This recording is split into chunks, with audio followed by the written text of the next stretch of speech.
Hey guys, Fox here, and today we're finally ending my reviews of every team from the 2023 USFL College Draft, with the last team that being the former Tampa Bay Bandits and the now Memphis Showboats.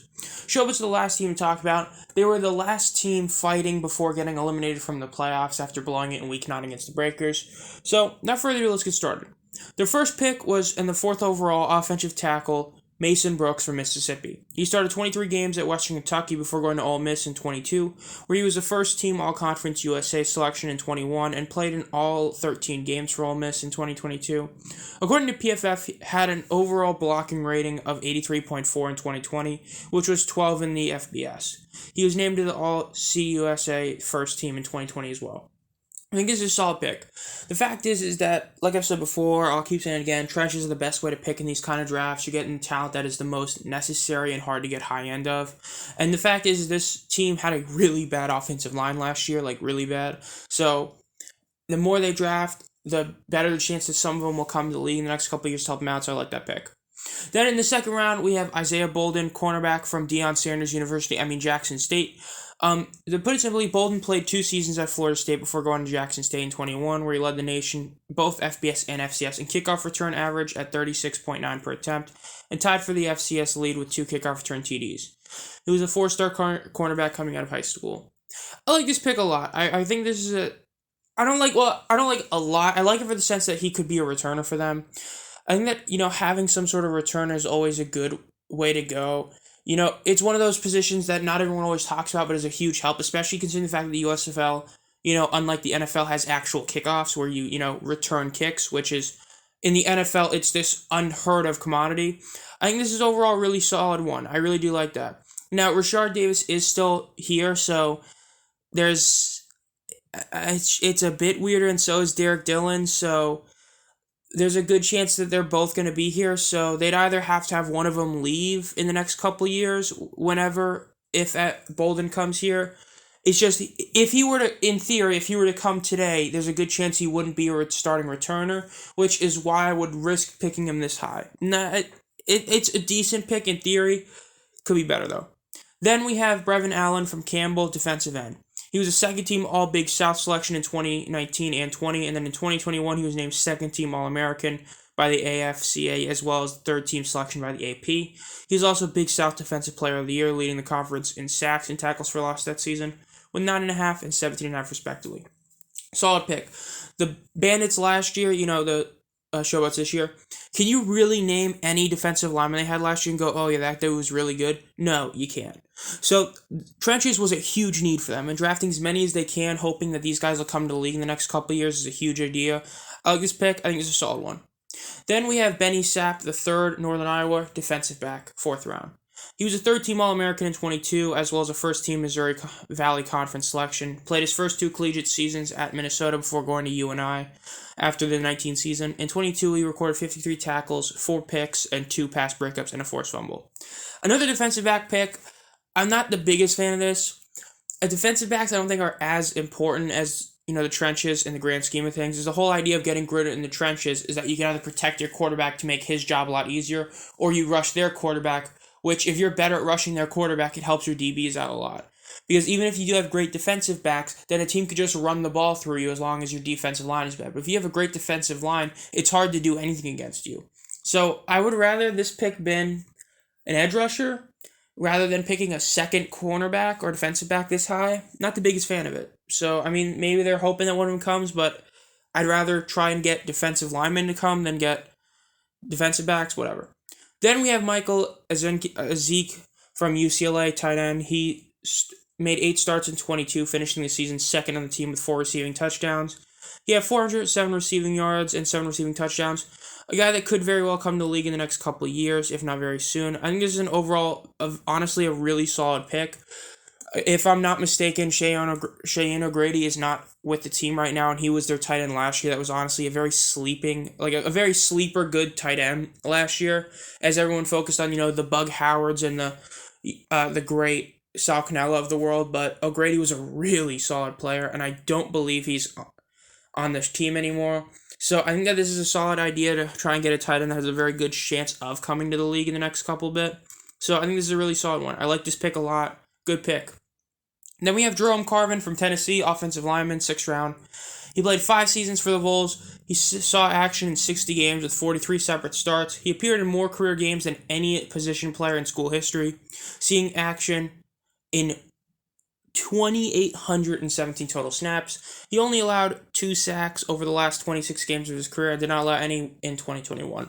Again, solid pick, offensive lineman. There's not really that much to talk about all the time, but it's always a very solid position to get. We've seen from the XFL this year and the USFL last year, getting great offensive line in the USFL is hard. Getting as many as you can is a really solid idea. Then we have from San Jose State, Nehemiah Shelton, another cornerback or defensive back, depending what you want to call them. Even though they're all defensive backs, you get my drift. Not a huge fan of this. All Mountain West player, that's great, 21 and 22, and then he started all 8 games for San Jose State in 2020, the year in which they won the MWC championship. That's cool and all, but you don't need to draft 3 defensive backs. Okay, you need to focus on getting great in the trenches. You need those type of players to be there. That's what you need to build a strong foundation. Now, I get that, there's that thought that, maybe it's, there's less of a chance of, a defensive back going to the NFL than there is linemen, and they're just trying to win. But, nah. Got to go with the line. That's the most important. If you have 10 rounds, you should not be using 3 of them on defensive backs. Then we have Trey Sforsphere from UAB, wide receiver. You'd expect this guy to have been drafted by Stallions at UAB, but that's, whatever. He started 11 games at 22. He was an honorable mention All-Conference USA selection. He led the team with 923 receiving yards and 6 touchdowns. He ranked 3rd nationally in yards per catch at 22.5. Very solid deep threat type of guy. Was also a conference honorable mention in 2021. I actually do like this pick. I'm not the biggest fan of, as I've said, I like offensive line and defensive line unless your team's like the Gamblers and you basically have 85 holes everywhere. I think this is honestly a really solid pick. This is one of those sleeper guys that if he does come to the league can be a really great deep threat and can help your team out a lot. So I think this is an overall solid one, as this is going with the idea that Dylan or Rashard Davis isn't here in the next few years and that this guy is able to come to the league and comes here. That would be huge for them. So honestly, despite not being a trenches guy or a position of need currently, I like this pick a lot. Then we have Salah Zanzi from Virginia Tech, offensive lineman.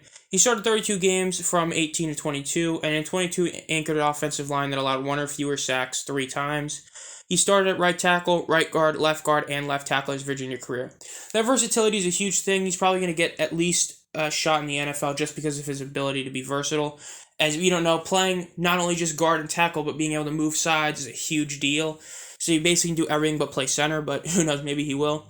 I think this is a solid pick. If he does come to the USFL, having a guy that's that talented at being able to go to multi-positions is going to be a humongous help for your team.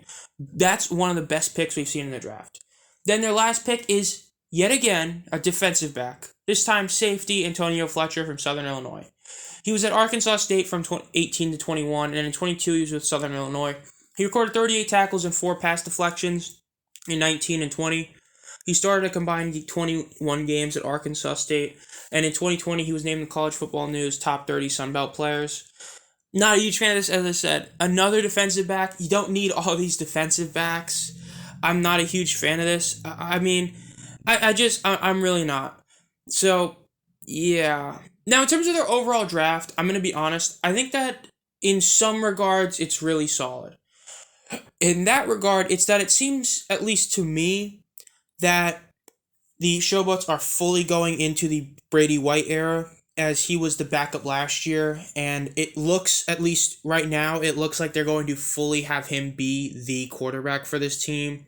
I know that, naturally they've gotten other ones. I know they got, Cole Kelly and Ryan Willis, but it looks to me that Brady White's probably going to be the guy. And even though, like I said, when you draft players, it doesn't mean they're going to come to the league ever. But showing that you're not even drafting a quarterback, unlike most teams, may give that feeling to him that he has a shot to just, be here for a while and be, a solid USFL quarterback for a while. So I do like that in the mind game sort of way. But your team was really bad on the line. Your team was also really bad in running backs. The Bandits last year were the biggest disappointment we saw because we all expected Talmu to be awesome. We expected him to gel with the offensive line. He had his center from the Battlehawks. We thought Haley could, make a great offense, and instead the whole thing was terrible.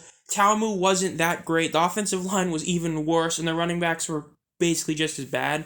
So the fact that they didn't draft a single running back honestly shocks me. They should have used one of those defensive back picks on him, on a running back, but I don't know. I like their tight end. Honestly do like their receiver pick, but they don't need all those defensive backs. That's just not the right play. I think if they had changed one of them to a running back and changed another one to somewhere on defense, because it's not like the defense was great really anywhere. It was overall pretty pathetic. This team was just barely able to stay alive, being above the gamblers who, kept choking games, the trash maulers and the bad Panthers. So yeah.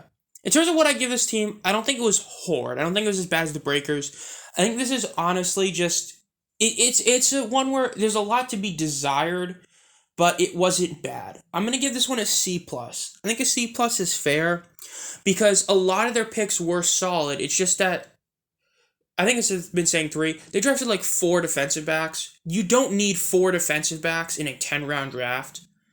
Like, in literally, unless you're an NFL team and you just lost the Super Bowl because every single one of your defensive backs was literal trash, you don't go draft 4 separate defensive backs in a draft.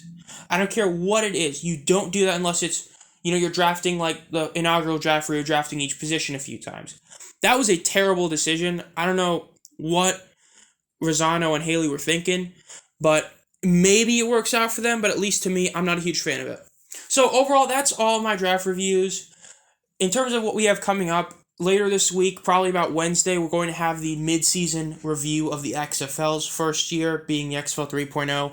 And then in the next couple weeks, I will have my first Power Rankings video for the USFL come out, as that's going to be definitely a cool one. Talk about a lot of the major additions, losses, what teams think are going to be great and all. We still have the uniforms to be announced. I know the helmet decal or the helmets just came out today, but we're waiting to see, the actual uniform, so we'll see that when it comes out.